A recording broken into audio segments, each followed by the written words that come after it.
So how's it going at Quinta Essencial? I had some pictures of some bottles, a picture of some bottles, and there was beer or cider in there. Have you been making brews just recently? That was last year's cider. And Okay. so they say you should be drinking the previous year's cider as you're bottling the current year's. Sounds like a good idea. And so, because we like ours to be sparkling or espumante, what we do is obviously the cider, when you brew it first, it comes out flat like a scrumpy, and it's kind of a little bit cloudy, which I'm hoping to avoid this year. I've double filtered this year. But then we add like a spoonful of organic sugar to each bottle, just as we cap it. And then if you leave it to winter, you could drink it maybe summer, but if you leave it to winter, that's what makes it all bubbly and lovely and gassy and all the things that you want in a cider. Sounds good. Sounds very good. And was it tasty? It's very dry. Last year's was very dry.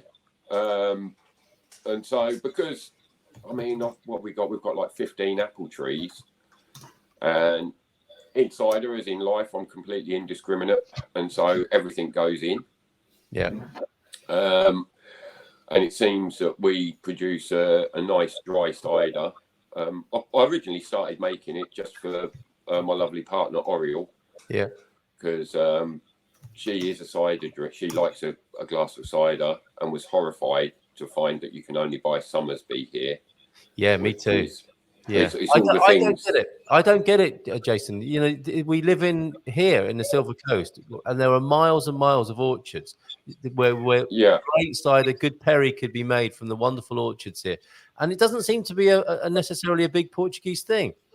Well, I'll speak to my neighbours about it, and quite often their response is, "We have grapes." And having this is my third year doing cider, and we're getting the process down a little bit better.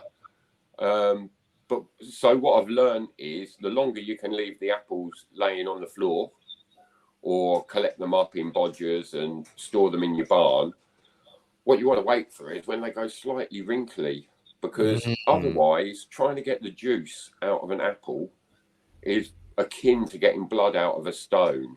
Yeah. And so it takes quite a bit of manual graft to get enough juice to make it worthwhile doing. Yes. And so to put it in perspective, I think the first year we made roughly 20 litres. The second year we made approximately 50 litres. This year we've hit 100 litres. And so, and it's the same amount of apples, same amount of trees. It's just a slightly different process. It's been made. I mean, even that's had its stumbling blocks because of the perceived energy crisis. The cost of glass has gone through the roof, and so like last year's cider, I put it into medias, like your normal standard size Super Bock or Flagrez. Yeah, 500 maybe. And they probably cost me about, I don't know, 25 cents a pop. This year I can't get them for less than 50 cents each, plus IVA, and that's purely the energy cost. Yes, and you say the perceived energy crisis. You think some manipulation going on there, do we? I mean, as with any market, I think there is a level of manipulation. Right. You know, most markets are controlled in some kind of fashion. Yes. It's just unfortunate that nobody can actually not do without energy. True. Unless you're off grid. Yeah, and no good crisis goes to waste, does it? Let's face it. Unless, of course, you're dealing with people locally and having to look them in the eye when you're putting your prices up. And that's the difference between you and a corporation, of course. You run Quinta Essencial, which is a wonderful shop and operation in central Portugal.